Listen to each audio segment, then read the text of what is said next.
de valorizar o ser humano, a dignidade humana. Esse aqui é um exemplo do narcotráfico lá no Morro da Providência, no Rio de Janeiro.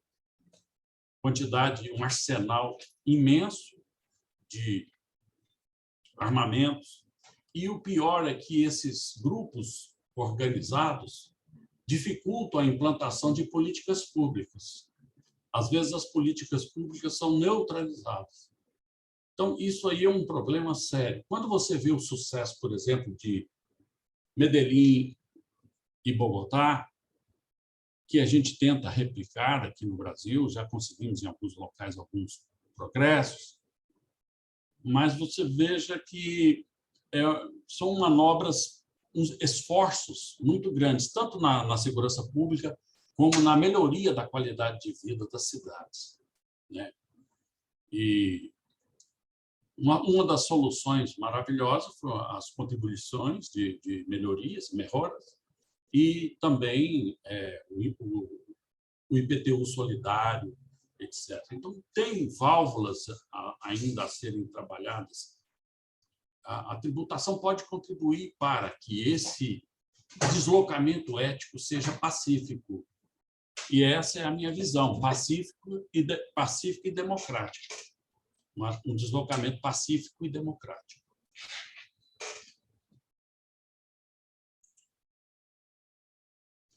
Eu vou passar rapidamente para vocês a influência cultural que a favela exerce e todo esse histórico de problemas estruturais vem fazendo com o jovem na periferia.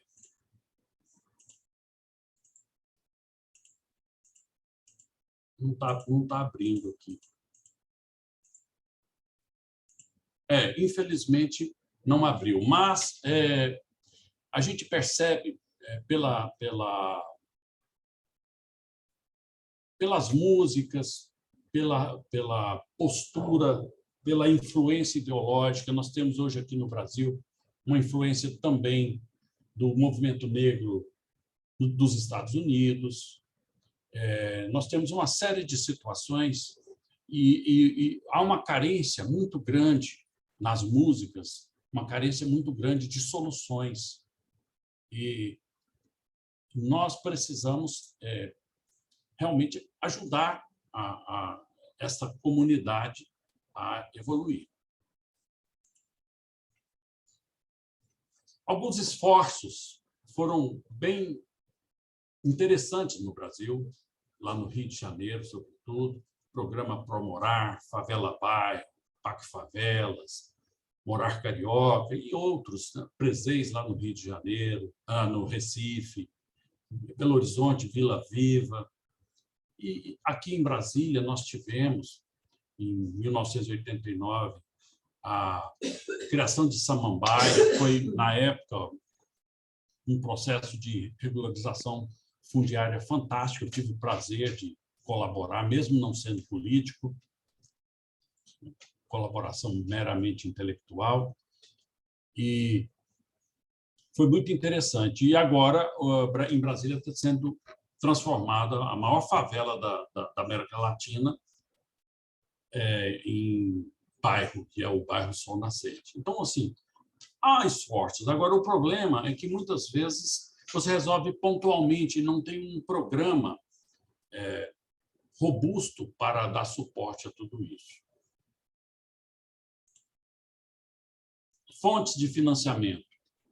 Hoje, basicamente, são os bancos, Caixa Econômica Federal, Banco BNDES, Banco do Brasil, alguns bancos regionais e bancos internacionais, como o BIRD, como Banco Mundial, etc. Concessões, PPPs, mas, acima de tudo, são os impostos, porque tudo isso vai ter que ser pago com impostos. Então, nós temos que estudar como resolver a questão dos impostos.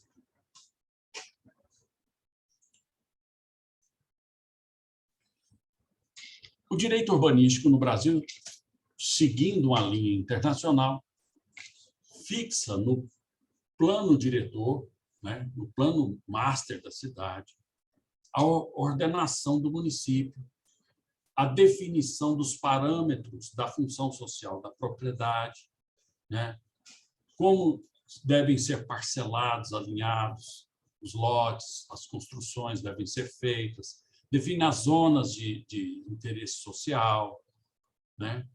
Então, as zonas industriais, enfim, é em cima desse planejamento municipal é que está edificada a ordenação urbana, né, no Brasil.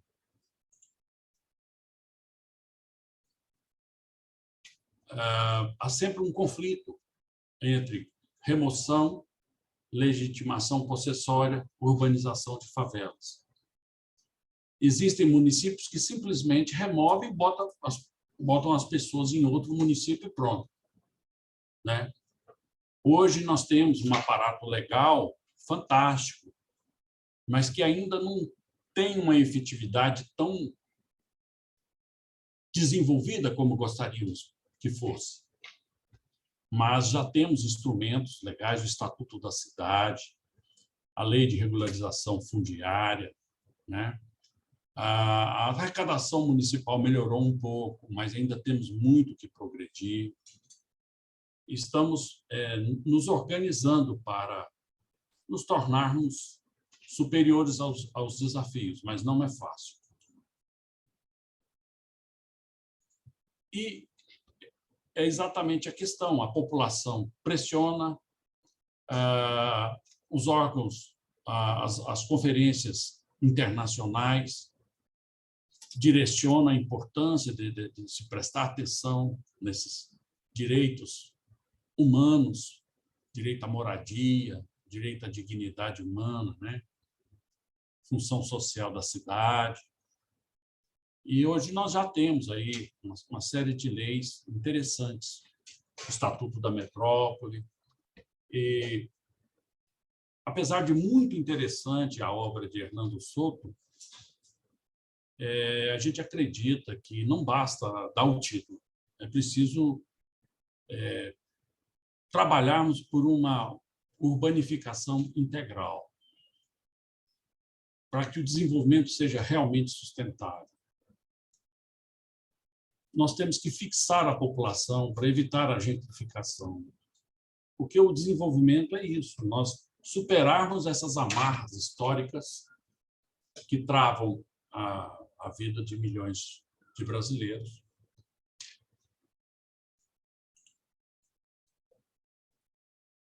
E a política urbana no Brasil, fruto de muitos esforços, foi constitucionalizada no artigo 182 e 183 da Constituição, né? E esses dispositivos estão presentes e regulados no Estatuto da Cidade, né? Nas outras leis que surgiram. A gente acredita também que tem um potencial muito grande de soluções em favelas através do direito de laje, porque um dos problemas das favelas é que não tem ruas, não tem calçadas, não tem praças, não tem um playground,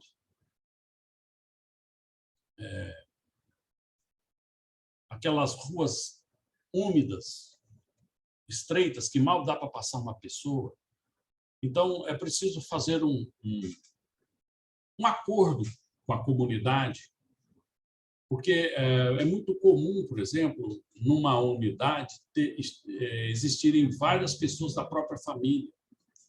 Então, às vezes, abrir uma rua, reurbanificar aquela região. Então, eu até publiquei um artigozinho publiquei com o meu professor, orientador, exatamente sobre incorporação social. Exatamente preocupado em encontrar um caminho para essa acomodação de pessoas de forma que a gente possa realmente transformar uma favela num bairro. né? E, enfim, uma coisa muito importante também que a gente acredita é o fator educacional, né? Nós temos que trabalhar a educação popular, né? A educação fiscal, a percepção da importância de se pagar os impostos. Existem problemas de corrupção? Sim, existem problemas de corrupção. Mas existe uma nação também que precisa superar tudo isso. Nós não podemos deixar a nação numa situação que depois não é irreversível. Então, as duas mãos, uma mão cuida da nação, a outra mão afasta os corruptos. Nós temos que trabalhar isso, e esse caminho é a educação, é a conscientização de direitos e deveres. Direitos e deveres.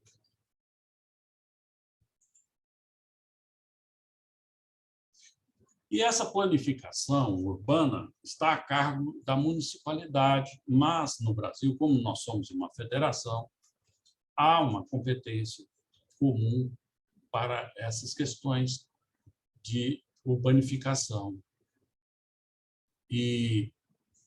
Só que nós temos dificuldades de coordenação.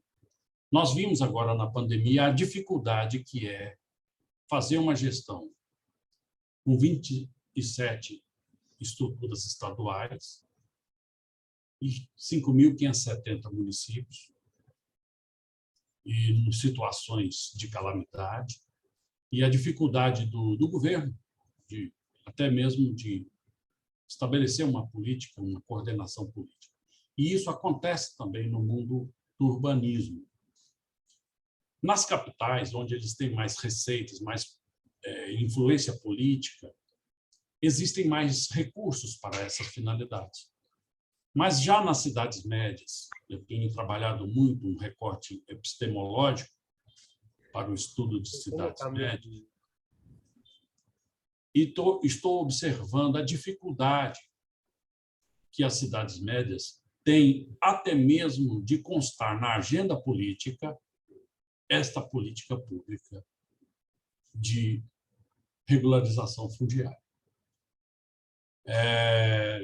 Muitas vezes fica um penduricalho, essa expressão talvez não seja muito comum aí na Argentina, mas às vezes fica uma verbinha quase fantasiosa no PPA, que é o Plano Plurianual, esperando que venha, na verdade, uma verba federal ou estadual para um saneamento básico, para algum projeto de moradia, etc.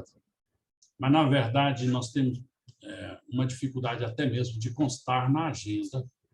É lógico que não é regra geral, são casos e casos, situações. Temos municípios muito avançados, né? Curitiba, por exemplo, é um show de bola, uma maravilha. E essa planificação ela fica a cargo do município, né? Então, faz todo um levantamento, desenho de planos, etc.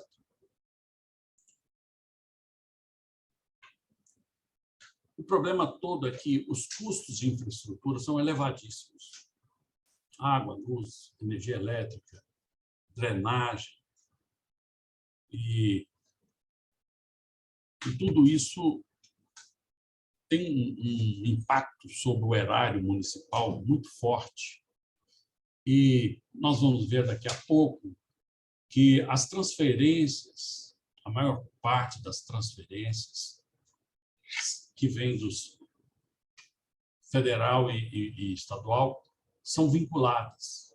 Então, a margem de manobra dos prefeitos é bem estreita. Se ele não tiver arrecadação própria, ele não consegue fazer política pública a suficiência da necessidade popular.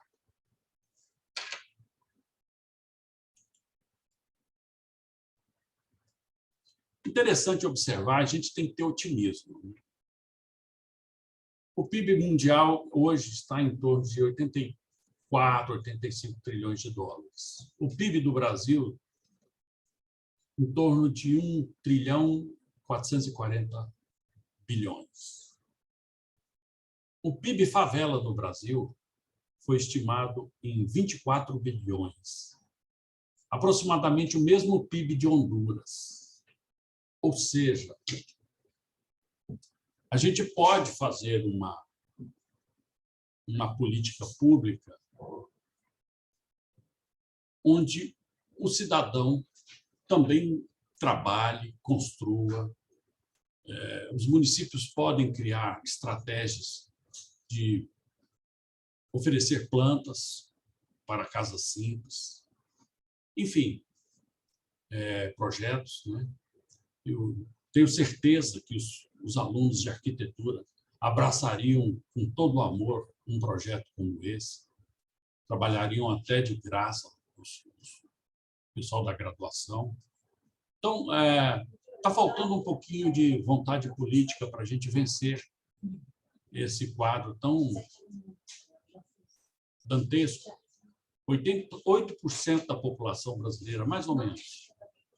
Essa estatística não está muito redonda. Mas é em torno... O IBGE fala que é 14 milhões, 13 e pouco, mas a CUFA, que é uma entidade, uma ONG, tem trabalhado muito com favelas e ela estima que é 17,1 milhões de pessoas moradoras em favelas. Favelas, inclusive, palafitas, locais de mangue, essas coisas todas.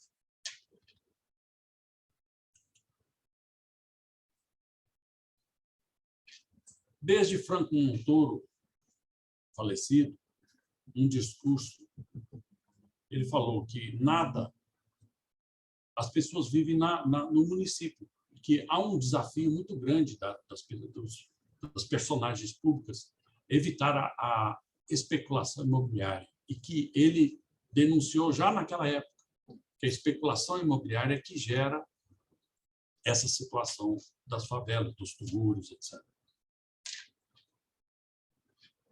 Não é só isso, mas contribui. Contribui porque muitas vezes absorve os recursos, os poucos recursos do município que poderiam ser destinados ao resgate popular. É onde o distanciamento do povo das decisões municipais precisa ser encurtado, né? E, nesse ponto, o Estatuto da Cidade é muito feliz, porque ele imprime a necessidade das audiências públicas, da participação popular, orçamento participativo, enfim. Nós temos que crescer muito nisso, porque, infelizmente, muitos políticos no Brasil gostam do povo distante, não gostam do povo por perto.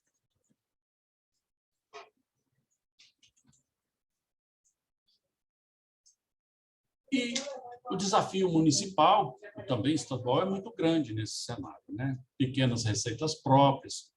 A partir da Constituição de 1988, as elites regionais criaram 1.383 novos municípios sem recursos financeiros suficientes. Isso aí foi uma decisão política regional muito grave, muito grave. E alguns municípios que eram um pouquinho mais fortes ficaram mais fragilizados. Aí, em vez de ter um município mais fortinho, tivemos, a partir de então, 2 municípios frágeis, e assim sucessivamente, né?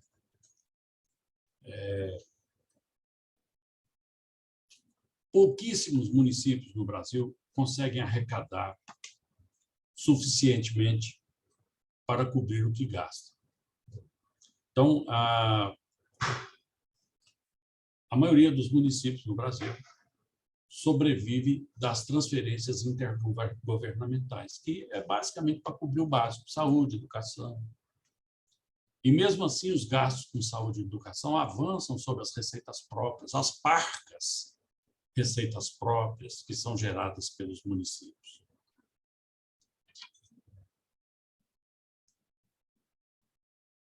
O IPTU progressivo, por exemplo, que já foi julgado constitucional e já tem a emenda uma emenda constitucional também, ele é muito pouco aplicado no Brasil. Isso é outro problema que gera especulação imobiliária. Nós vamos abordar daqui a pouco. Então, vocês vejam que há uma imbricação de problemas entre a tributação e o urbanismo. Projetos bonitos não faltam. Ideias, conferências, congressos, mas assim, a efetividade ainda precisa ser construída. E temos um grave problema histórico no Brasil, que é a questão do patrimonialismo. Até pouco tempo vimos tantos escândalos, e a necessidade de políticos mais idealistas, que não se apeguem tanto ao poder. Eu trouxe aqui um trecho de um livro que eu gostaria de ler para vocês, escrito até por um juiz lá de São Paulo, Dr. Alexandre Jorge Carneiro Cunha Filho, no direito urbanístico. Se ordenar a ocupação e o uso do solo de modo a propiciar a sobrevivência e a evolução de nossa espécie é um grande desafio para qualquer organização política, em nosso país, a adequada realização de tal tarefa ainda encontra alguns obstáculos específicos a serem superados. Um deles está na própria gênese do nosso Estado, cujo aparato burocrático foi criado não para conferir racionalidade a uma atividade voltada à satisfação dos direitos dos brasileiros, mas como instrumento de arrecadação de recursos para serem remetidos ao exterior ou serem apropriados por parcela influente da elite da colônia. Então, é triste você observar que ainda temos essa matriz e essas dificuldades.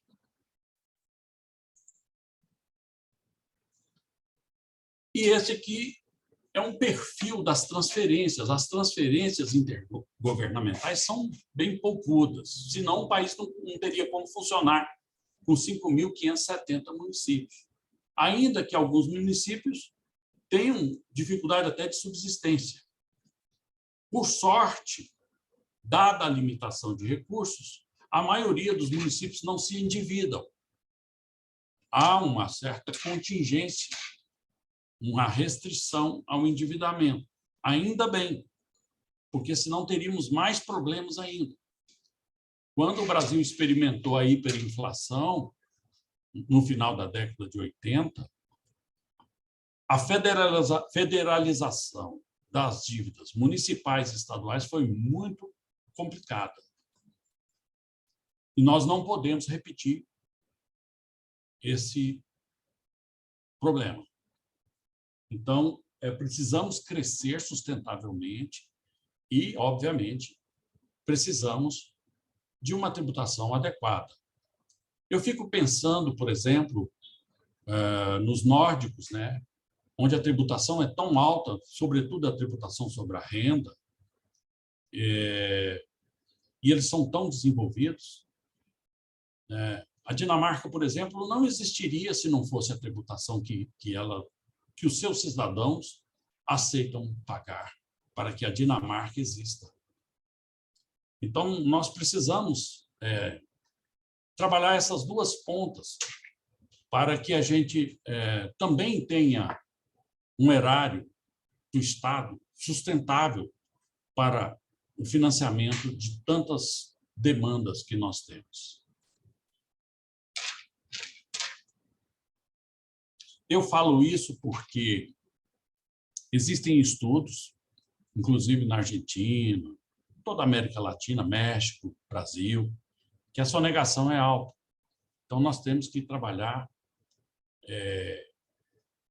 de tal forma que a tributação seja justa e possamos efetivamente construir esse grande espaço que nós precisamos, espaço econômico. E aqui é um perfil da tributação. Se alguém quiser fazer alguma pergunta, pode interromper, tá? Aqui é um perfil da arrecadação tributária da União, dos estados e dos municípios. Agora, é preciso observar que, apesar da arrecadação municipal ter melhorado um pouco, com a Constituição de 1988, as políticas públicas são conduzidas pelos municípios. E aí,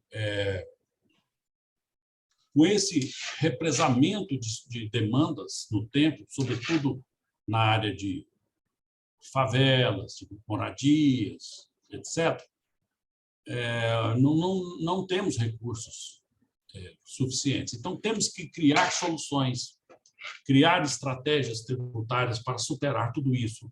No Brasil, a contribuição de melhoria, contribuição de melhoras, não tem muita efetividade, infelizmente. É um tributo extremamente justo, mas extremamente burocrático. E uma das coisas que eu estou estudando é como superar isso, porque a gente vê em outras nações funcionando muito bem.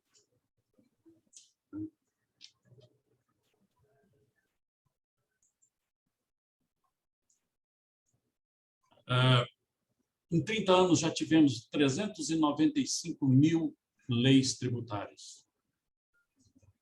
É um assunto muito complicado, gera um custo operacional para as empresas altíssimo.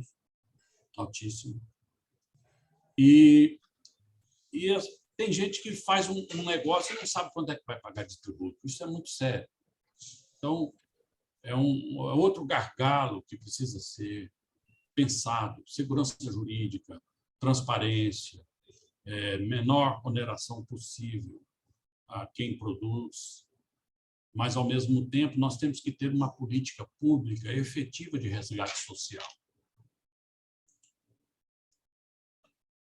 E aí temos um trade-off, né? Quando você tem uma redução da arrecadação tributária, você fica mais frágil politicamente. Então, você começa a observar que no mercado internacional o imposto de renda pessoa jurídica começa a cair, né? A pressão para que o imposto de renda não suba muito para os ricos progressivamente. Uma enorme tributação sobre o consumo, atingindo regressivamente, sobretudo, as pessoas de baixa renda, né? E uma busca, tanto internacional como interna, por benefícios fiscais. Esses benefícios fiscais que uma empresa ou outra vão ganhar vão ser suportados pela população que tem baixo nível de políticas públicas, que mora mal, que mora na favela. Então, nós temos que... Não estou dizendo que não deva ter benefícios fiscais, mas ele tem que fazer parte de uma discussão mais ampla. Até onde ele é eficiente, até onde ele não é eficiente. Qual é a relação custo-benefício? Será legítimo eu sacrificar uma população inteira de uma cidade porque um cartão de crédito quer um benefício fiscal de 30 anos? Precisamos pensar.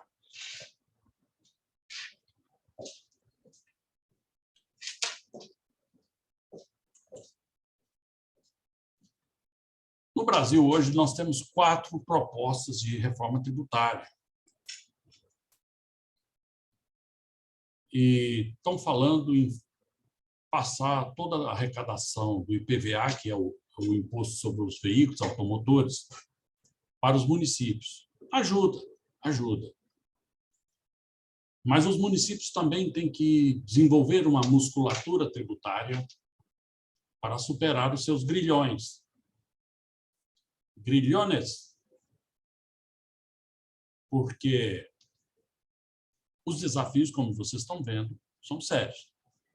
E esses desafios, nós, que somos da América Latina, sabemos que muitas vezes são comuns.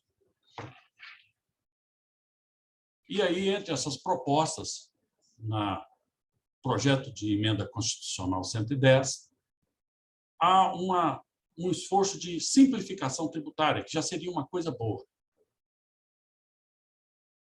Só que, nesse primeiro momento, não há grandes transformações, mas uma transformação da tributação sobre o consumo, basicamente, de tal forma a congregar hoje 9 impostos. Seria muito interessante, mas me preocupa uma coisa: o ISS, é o Imposto sobre Serviço, é um imposto municipal. 68% das empresas no Brasil são pequenas. Boa parte prestadores de serviços, profissionais liberais, etc. Eu não sei ainda o impacto dessa alíquota com essa agregação toda de impostos num único imposto. Qual vai ser a consequência, se haverá mais desemprego no setor terciário, no setor de serviços? Então, assim, ainda existem muitas dúvidas. Obviamente, todas essas questões serão objeto de audiências públicas, estão sendo debatidas no Congresso Nacional, querem diminuir o peso sobre a folha de pagamento, que aumenta o potencial de empregabilidade. Tem que contrabalançar isso aí. Porque o que nós mais temos na cidade é gente querendo trabalhar, força de trabalho. Nós temos as cidades recheadas de desempregados. Então, nós temos que estudar qual é a equação adequada para o crescimento efetivamente sustentável.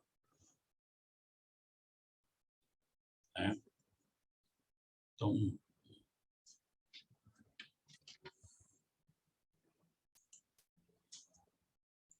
vou caminhando com mais rápido daqui, viu, professor?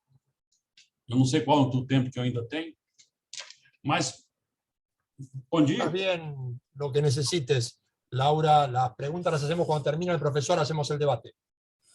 Tá, ok. Perfeito. Então, um outro problema tributário que nós temos que enfrentar, e isso é um dever de casa dos municípios, aumentar a oferta de solo, de terra nua. Mas como é que nós vamos aumentar, professor Slavi? Nós vamos aumentar tributando mais pesadamente a terra nua. Porque, senão, aquele empresário, aquele herdeiro, vai deixar essa terra valorizar tanto especulativamente, especulação imobiliária, que vai faltar terra para o coitadinho que precisa dormir, precisa ter uma cama, precisa ter um chuveiro. Então, nós temos que combater a especulação imobiliária. E isso é um problema tributário. Nós não podemos progressividade tributária, seletividade tributária quanto à terra nua. Isso não é ser comunista, nem socialista, nem nada. Isso é lei da oferta e da procura. Adam Smith sabia disso aí, ensinava para empregada doméstica. Com todo carinho e respeito que eu tenho pelas empregadas domésticas, que são muito importantes, mas muitas vezes não tiveram oportunidade de estudar. Então, essa oferta é inelástica. Nós temos que transformar, fazer com que aumente essa oferta. Democratizar o uso da terra. Né? Entendermos os proprietários, nós, todos, brasileiros, cidadãos do mundo, que é a fiscalidade que garante o direito de propriedade. É o Estado que garante o direito de propriedade. Então, até estava vendo aqui uma frase muito bonita do Duguay, Leon Duguay. A propriedade não é mais um direito subjetivo do proprietário, mas uma função social do detentor de riqueza. Então, nós vimos lá 30 trilhões de dólares em paraísos fiscais. Nós temos que trabalhar isso aí. Esse dinheiro tem que ajudar quem ficou de fora do mercado produtivo. O que adianta nós termos uma tecnologia fantástica, cidades inteligentes e tal, e a favela lá, 27, 25 anos? Não estou dizendo que seja ruim ter uma cidade inteligente, é maravilhoso. Maravilhoso. É fantástico saber que Buenos Aires, no centro ali, não sei, existe Wi-Fi para todo mundo. Isso é fantástico. Né? Curitiba e outras cidades. Mas nós precisamos resgatar. Né?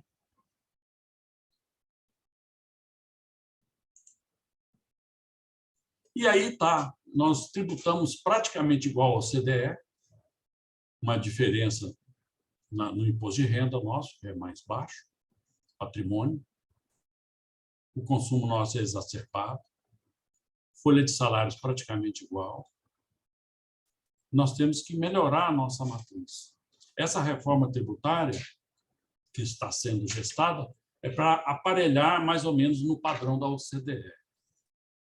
A ideia, se é que vai ser aprovada, é outra história. Porque nós temos que entender, e os tributaristas antigos, que muitas vezes as reformas tributárias saem tão ousadas que as pessoas querem transformar o paraíso na terra. Quando chega lá nas arenas políticas, a conversa é outra. E, às vezes, é uma conversa muito dura. Então, não dá para sonhar demais e não dá para ficar de braços cruzados. O caos urbano precisa ser consertado, precisa ser remediado. E isso é uma questão de cidadania. Cidadania que, inclusive, eu tenho certeza, a pandemia mostrou um alto grau de solidariedade da população, inclusive das nossas elites. Nós tivemos muitos investimentos em estudos de vacina no Brasil, tivemos milhões de toneladas de cestas básicas distribuídas nas favelas. Então, eu acredito que está faltando também liderança. Um novo perfil de liderança.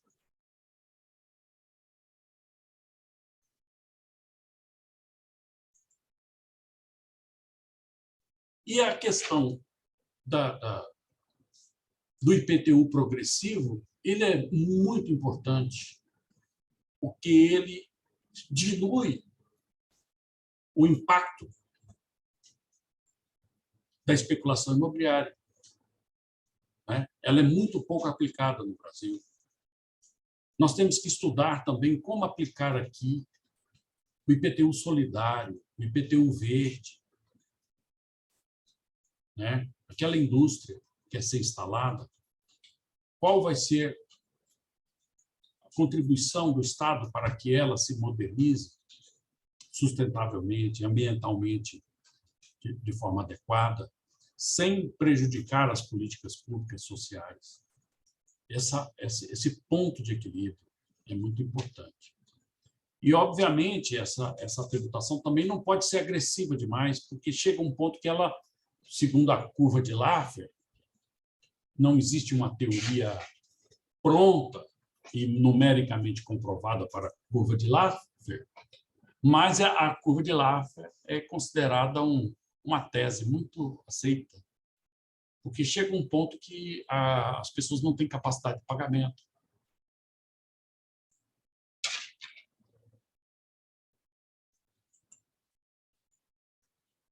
E aí, caminhando já para a finalização, nós temos uma pesquisa fantástica pelo Instituto Gallup, em 54 nações, provando matematicamente, estudo de psicologia. Olha que coisa interessante, que nos países onde a tributação é progressiva, as pessoas são mais felizes. Então, por exemplo, um dos maiores problemas da tributação no Brasil hoje é a regressividade. O que é isso? Os pobres pagam mais. Então, nós temos que reverter isso. Se não dessa reforma tributária que está sendo gestada, que seja pelo menos na próxima. Porque no Brasil é assim, a gente sai de uma reforma tributária para outra e continua no mesmo lugar. Mas quem sabe, dessa vez, a gente avança um pouquinho. Vamos unir forças, Brasil, Argentina, América Latina, para construir cidades felizes, se Deus quiser. Obrigado. Muchísimas gracias. Ha estado muy buena, Eugenio, la presentación. Agradecerte todo. Como sabés, acá los aplausos quedan para el final, donde abrimos los micrófonos. Creo que ha estado interesantísima la charla. Ahora sí vamos a abrir el debate. Si dejas de compartir pantalla, ahí O Jefferson para mí saber como é que eu faço. pasamos a vernos todas y todos. Había una mano levantada de Laura, que tenía prioridad para su interrogación. Te escuchamos, Laura. Hola, buenas tardes a todos. Buenas tardes, Buenas tardes. profesor. En este caso había que, justamente levanté la mano porque en un momento el profesor había dicho que le hagan consultas cuando quieran. Por eso me había tomado el atrevimiento. Está bien, yo te aclaro porque es por la modalidad que tenemos, las dejamos No, todas era juntas para porque el el final profesor para después poder lo había seguir. indicado, nada más que por eso, pero por No hay supuesto que problema. es la modalidad que tenemos nosotros. No hay problema. La consulta es, a ver, yo comprendo o sea, es muy parecida la casuística que tiene desde hace muchos años Brasil con la que empezamos a ver ahora en Argentina, ¿sí? Indiscutiblemente para sostener un modelo como el que tiene Brasil de grandes mansiones, como he visto, con grandes favelas, o sea, esa diferencia que nos convierte en tercer mundo, ¿sí? A ver, es como que desde las ideas, desde que quiere hacer, como desde lo planteado, como lo ha planteado el profesor, hay una realidad. Es un país con una orientación a mantener gobiernos o apoyar gobiernos que no favorecen a las clases sociales que se encuentran dentro de las favelas, y si a eso le asumas que la educación no es pública, ¿sí?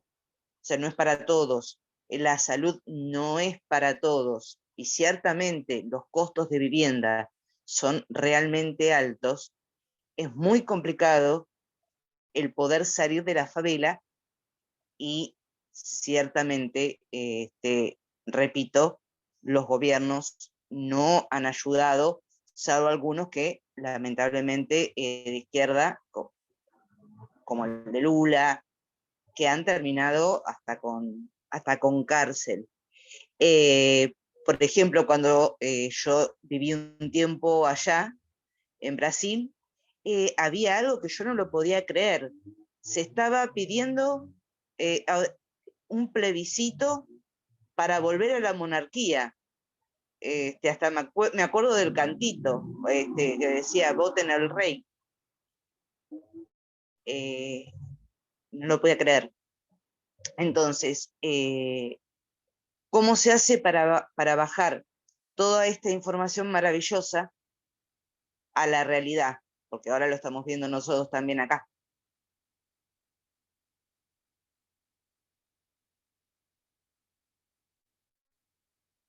Gracias. Entender bien lo que comentaba Laura.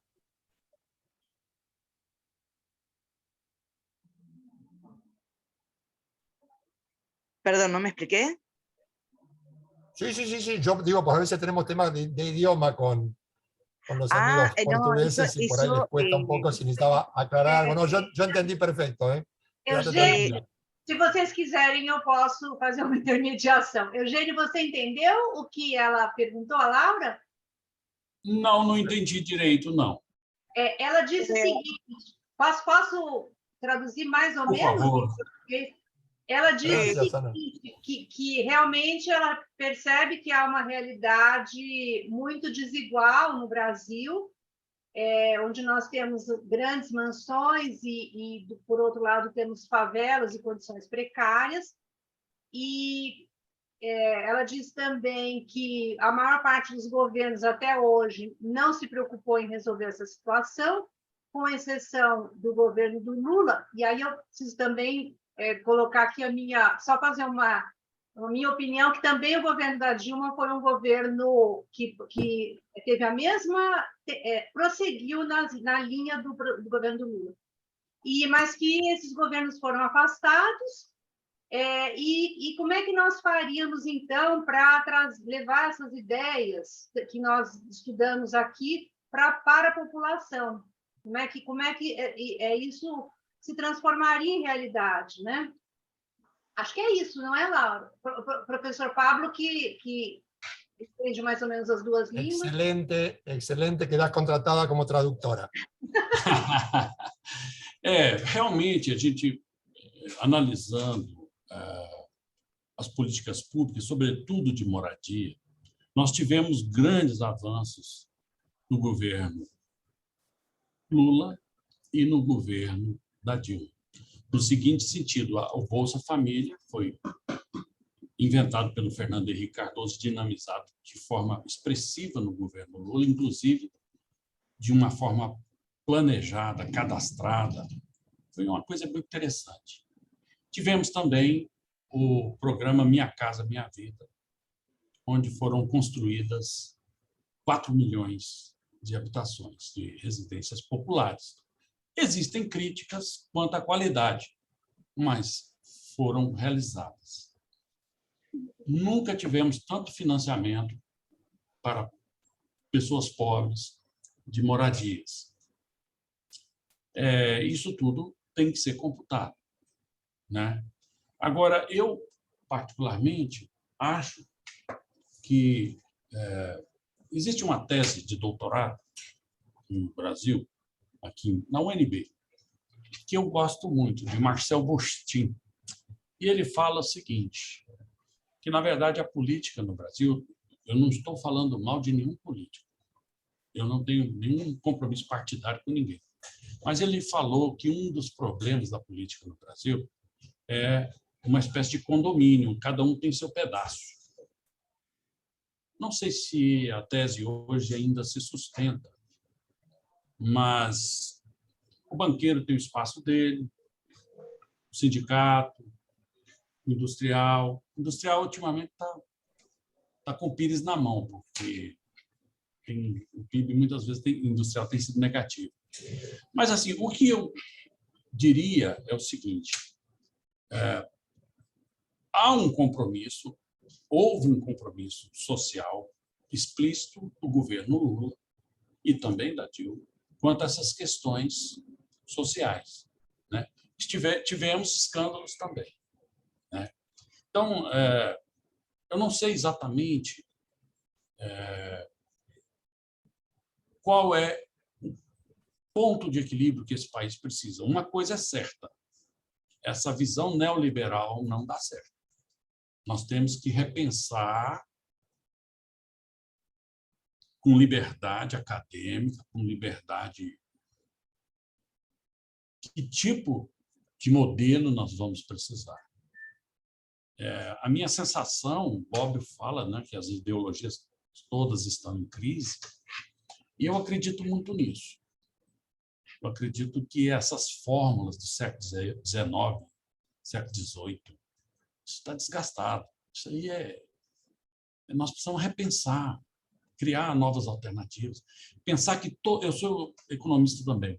Pensar que todos os modelos de desenvolvimento têm que ser baseados em taxa de juros. Poxa vida. Né? Então, é isso. Agora, é muito difícil trocar a roda com o carro andando. Né? É onde o desafio tributário é muito grande. Você fazer uma mudança de um carro desse tamanho, que é o Brasil, tão diverso, é muito complexo. Agora, todos os esforços sociais são louváveis, né? Todos os esforços. Não tem nenhum governo que é 100% ruim, nem 100% bom. Mas, sobretudo, o primeiro governo do Lula foi excelente. E a Minha Casa Minha Vida, eu também tiro o chapéu, foi muito legal.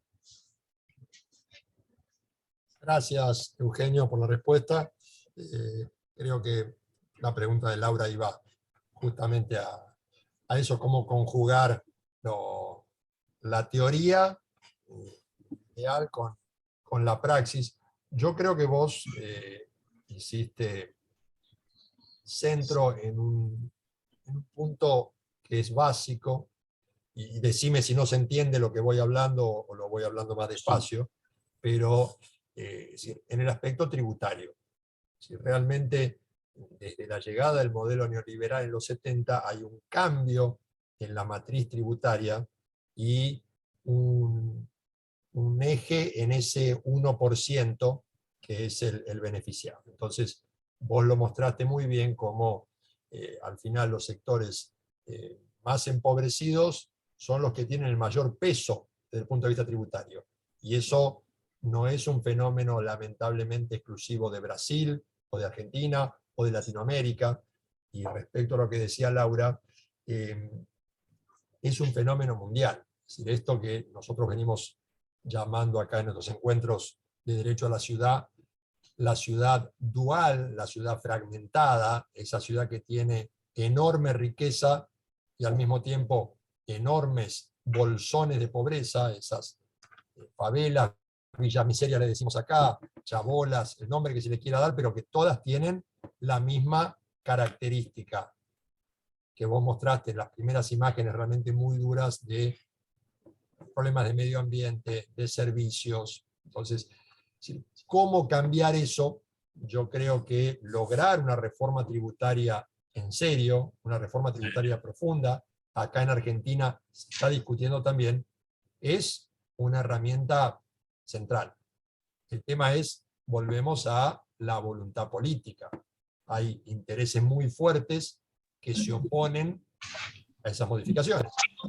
Entonces, eu acho muito interessante a gente trabalhar mais essa questão tributária, professor Slavin, professora Ana Maria, porque a gente pode fazer a grande revolução pacífica, democrática. É uma questão de trabalharmos a população conscientizando, educação fiscal, né? Educação não só quanto à arrecadação, mas principalmente sobre os gastos. Nós temos um exemplo maravilhoso aqui no Brasil, na cidade aqui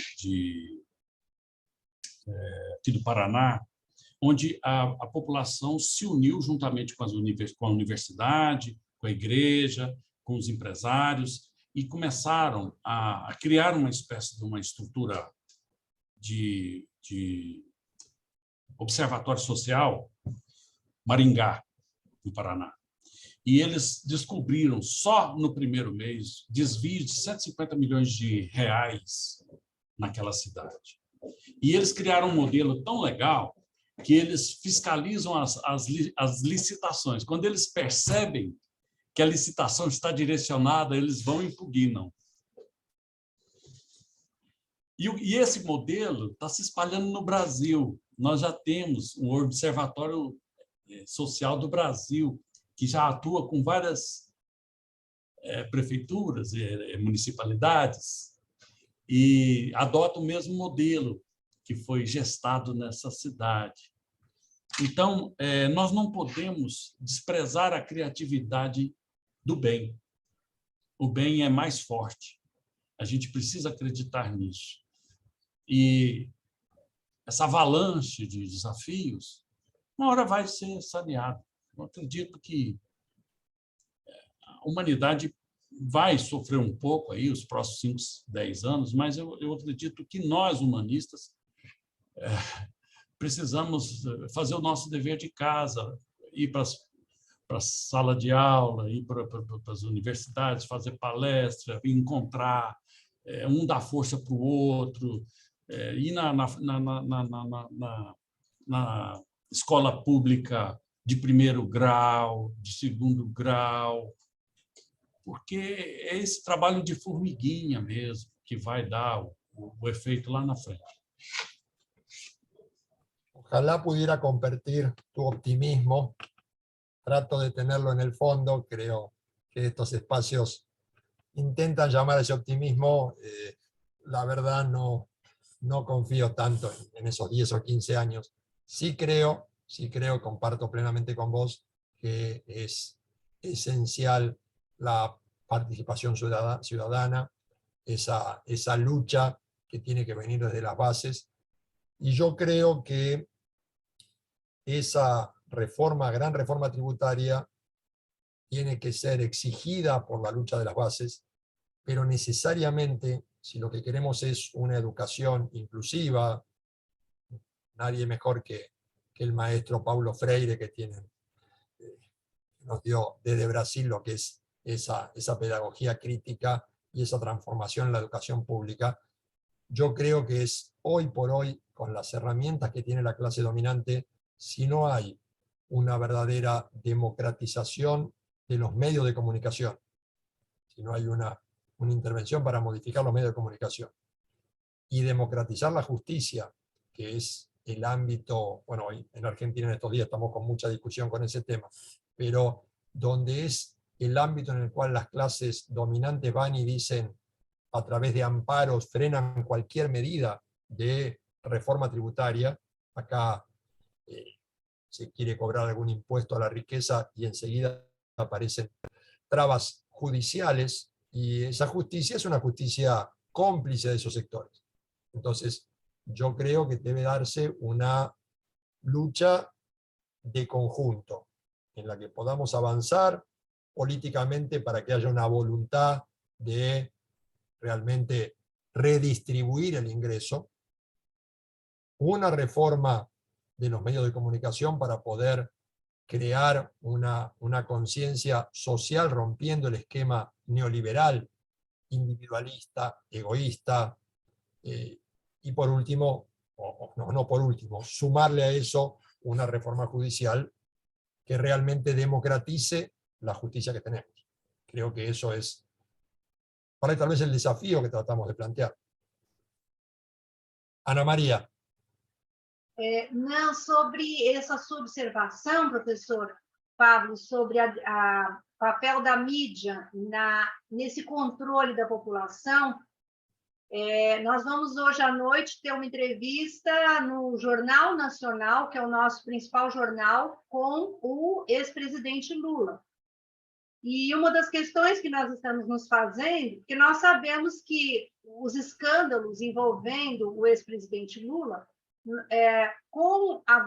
nós tivemos a Lava Jato, que foi a operação contra a corrupção, e depois tivemos uma Vaza Jato, que foi quando as conversas dos promotores e juízes foram vazadas. E aí nós percebemos a completa parcialidade do juiz Sérgio Moro, que realmente conversava com os promotores, eles faziam estratégias para incriminar o ex-presidente Lula. Então, isso já Hoje em dia, nós no Brasil já sabemos o que aconteceu, né? Os processos foram todos anulados e ele hoje não responde praticamente...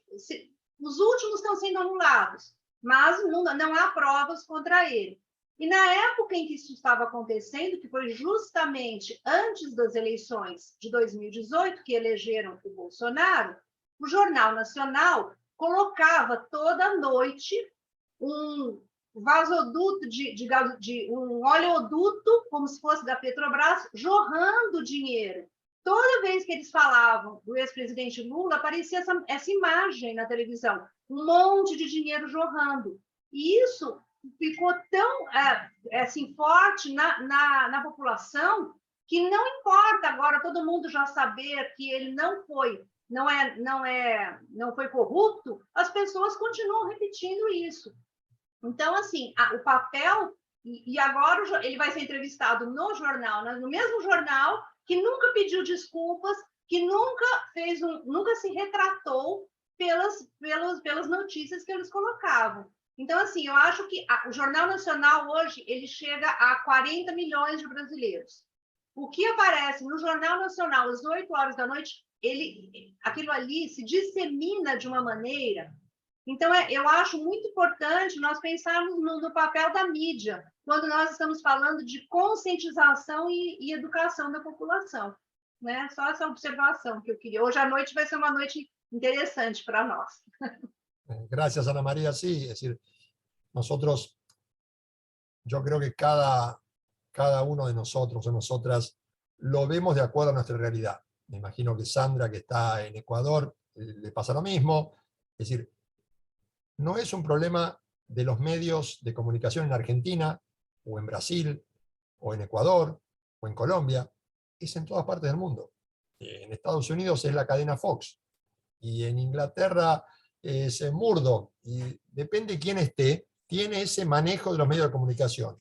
Los medios de comunicación construyen una agenda, construyen un discurso, y es muy difícil romper después ese discurso. Como dijiste vos, para la gente que le dijeron, Lula es un ladrón, Lula es toda esa imagen, por más que la justicia diga después que no, que era todo mentira, que está todo armado, la gente no lo cree, la gente ya tiene en la cabeza esa imagen. Es muy difícil romper las imágenes. Por eso, la lucha de construcción de esto que Gramsci llamaba contrahegemonía, es una tarea de muy largo plazo. Pero es una tarea que si no logramos avanzar en esa batalla, creo que es muy difícil poder reformar este sistema. El neoliberalismo no se impuso en 2 o 3 años. Se constituyó en eso que ellos mismos llaman el pensamiento único a través de una tarea desplegada muy amplia, de violencia en toda Latinoamérica, lo vivimos muy presente en los 70, de política de endeudamiento, manejo de los medios de comunicación. Es una tarea compleja y completa. Entonces, desmontar ese aparato es muy difícil. Es muy difícil. En la educación podemos tener algunas personas que pueden plantearlo, pero la educación en general es una educación neoliberal. La educación pública fue destruida, sistemáticamente destruida, en toda la región. Entonces, volvemos a lo que decía Laura, ¿cómo lo rompemos? Y bueno, yo creo que hay que hacer ese trabajo de hormiga que decía Eugenio, cada una de las que estamos acá desde su espacio, tratar de ir rompiéndolo y lograr, a través de la lucha, a través de las manifestaciones, que la clase política asuma ese deber. Sí, Mercedes. Mercedes habla del extremo austral de nuestro país. Sí, no quiero repetir lo que dijiste vos, pero solamente quiero decir algo, creo que estamos cometiendo un error conceptual cuando hablamos de medios de comunicación, porque en realidad no son medios de comunicación de un sector que los utiliza para expresarse ellos. Entonces, es como que popularmente queda que, bueno, si alguien no puede decir algo, hay censura, la gente no se puede expresar. No, no es así. Son medios que pertenecen a sectores que tienen la economía, que manejan el mundo, porque nos pasa, como vos dijiste, en Europa, en Estados Unidos, en todos lados, y ellos se expresan. Es como que de pronto yo saque un medio, cualquiera, para expresarme solamente yo. Y es eso, pero eso hay que hacerlo, trabajarlo muchísimo, muchísimo. Hay que trabajarlo en la educación, donde basta de seguir repitiendo que son medios de comunicación, porque sí, que comunican a determinados sectores, no a todos nos comunican, y que son los medios de expresión de determinados sectores. Como te digo, nosotros fundamos nuestro diario, nos expresamos nosotros y listo, ¿no?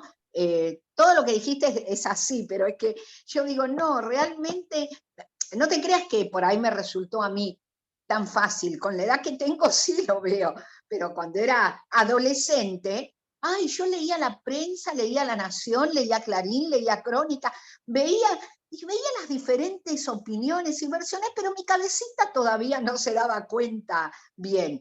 Por supuesto que a través de la educación en mi casa, es como que lo fui internalizando, pero no me fue tan fácil. Y aunque parezca mentira, no le es tan fácil a mucha gente.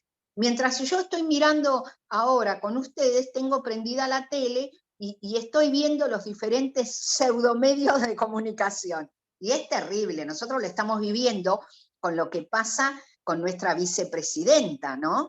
Donde comunican, es un tema político partidario. No, es un tema que tiene que ver con el poder judicial, independientemente de quién esté sentado ahí. Mañana me puede tocar a mí y yo sufrir lo mismo que ella. Ya le pasó a Lula, le pasó a Dilma, ¿no? Nada más, nada más. No, está bien. Antes de dar la palabra a Laura, el tema de hablar de medios de comunicación es porque, es decir, formalmente, en el sistema democrático, Sí. tenemos libertad de expresión, todos tenemos acceso a los medios. Si yo quiero tuitear una opinión, nadie me lo va a prohibir, salvo que sea alguna cuestión casi delictual. Ahora, yo tengo llegada con mi tweet a 14 personas. Si yo manejo medios de comunicación que en muchas regiones son casi monopolios, Claro. la llegada es muy diferente. La posibilidad de crear una conciencia es muy diferente. Si yo tengo a todo el alumnado encerrado en el aula y a la única persona que escuchan es a mí, tengo una posibilidad muy diferente, así escuchan a profesores de muy distinta ideología en igualdad de niveles. Cuando uno plantea la democratización de los medios, que es lo que se intentó en su momento en nuestro país con la ley de medios de comunicación, justamente no era eliminar a los medios de la derecha, sino que el espectro, que el ámbito al cual pudieran llegar, estuviera equiparado en posibilidades. Por Pero eso, no fue. la primera medida de la derecha fue frenarlo a través del Poder Judicial, la implementación de la ley, y ni bien asumió el nuevo gobierno en el 2015, derogarla. Entonces, a eso me refiero con los medios de comunicación. Es decir, saber que son una herramienta política de un determinado sector y responden a esos intereses. Perdón, Laura, te escucho. Estás muteada. Ahora sí. Ahora sí. Era un poco redondear o agregar lo que ya se estaba hablando. Yo estudié parte de mi formación es en la carrera de bibliotecología documentalista, y justamente lo que estudiábamos era nuestro núcleo, la información. El tema de, a ver, podemos hablar de censura desde el gobierno de facto, donde se hace el negociado del papel prensa. Entonces, ¿qué pasa? En un momento donde los medios electrónicos no existían, o sea que una sola empresa, un monopolio, tuviese papel prensa, entonces sí, por supuesto. Ya ahí estás manejando quiénes van a poder tener un medio de comunicación, o sea, por ejemplo, un diario, puntualmente, o una revista, y a quién le voy a, o sea, soy un regulador de precios, y eso, por supuesto, lo sabemos. Regulación de precios, regulador de poderes, y en todo nivel tenemos en Argentina, vamos a tomar el caso argentino, un oligopolio de comunicaciones, conformado por Telefónica, conformado por lo que se conoce como personal, y lo que sería, por supuesto, el Grupo Clarín. Y la gente, en realidad, no tiene que estar súper preparada para poder recibir la información y mantener un nivel de análisis cuando viene de laburar todo el día y se sienta a mirar un noticiero. O sea, no tiene por qué estar analizando palabra por palabra cuando cambia ese noticiero y pone otro y le están diciendo exactamente lo mismo. Yo no creo que sea un tema de falta de análisis de quien lo consume o culpar a quien, culpar de una manera muy grosera, ¿no? A quien lo consume. Yo creo que es algo que escapa a nuestro control y que, por supuesto, se intentó y después por un decreto fue completamente barrido. Y esto es en línea a nivel, como lo dijiste, internacional. En Brasil podemos tener la Red Globo, o sea, eso va totalmente concatenado. Pero la gente, el pueblo, no tiene por qué ser un estudioso de la información. No, es que Tiene que ser un receptor. Y que justamente, es decir, apoyando lo que vos decís, es decir, cuando uno está haciendo la crítica, no hace la crítica hacia la persona que es informada. Esa persona que es informada, que si estuvo, como dijiste vos bien, no 8, 10, 12 horas trabajando, llega a su casa y lo único que quiere es tratar de tener algo para comer y entretenerse y escuchar qué pasa. Si a esa persona escucha un mismo y único discurso, la capacidad de tener un análisis crítico es muy difícil si la información que recibimos es una información distorsionada. Porque cuando se habla de el papel de la democracia, lo fundamental es el manejo de la información. Y lo que hacen estos medios es monopolizar esa información, distorsionarla y envenenar en cierta forma con esa información. Hoy no tenemos un problema, creo yo, de censura o de imposibilidad de dar nuestras ideas. El tema es, no podemos llegar con esas ideas. Los medios de comunicación, Un oligopolio. claro, los medios de comunicación son empresas. Y justamente dentro de este modelo que tenemos, se presentan como un periodismo neutral, como que están planteando ideas objetivas. Este es el discurso. Y del otro lado, cuando uno plantea alguna propuesta progresista hacia los sectores más desposeídos, automáticamente se lo tilda de zurdo, marxista, como dijo Eugenio en algún momento de la conferencia, comunista, se mezcla todo y eso sirve para eliminar. Automáticamente le puse esa marca, ya todo lo que diga no tiene valor, lo eliminé.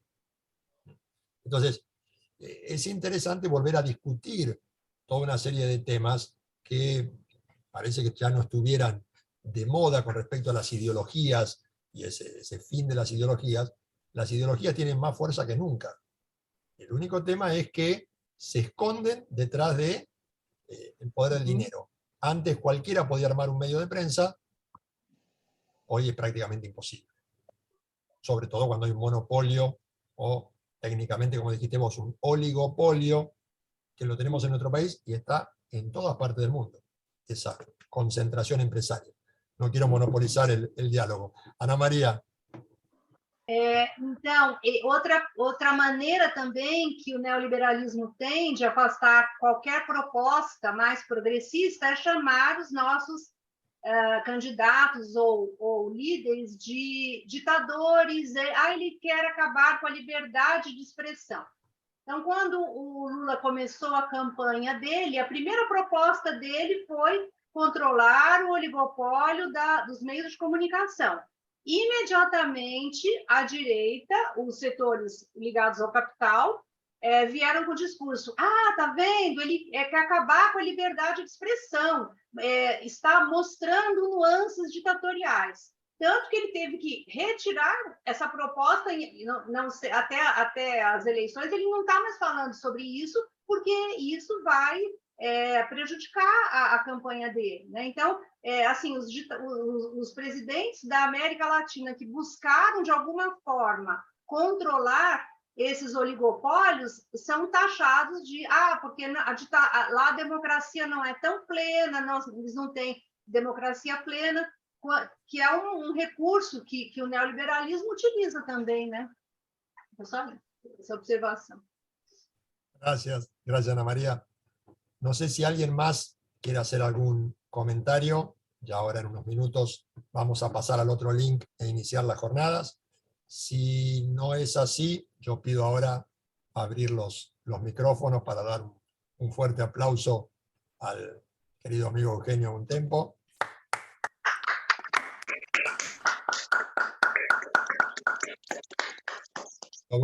Ahí lo veo a Carlos que se nos unió. Gracias Carlos también. Hoy tenemos una presencia brasileña muy forte, muy forte.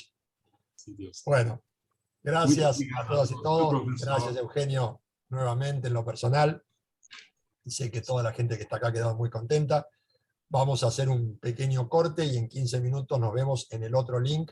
Quienes quieran acompañarnos en estas jornadas, vamos a estar haciendo la apertura a las 4 y vamos a comenzar escuchando a Ana María, que es la primera ponencia. Gracias a todas y todos, y la semana que viene nos vemos con presupuesto participativo para discutir. Hasta luego. Chao.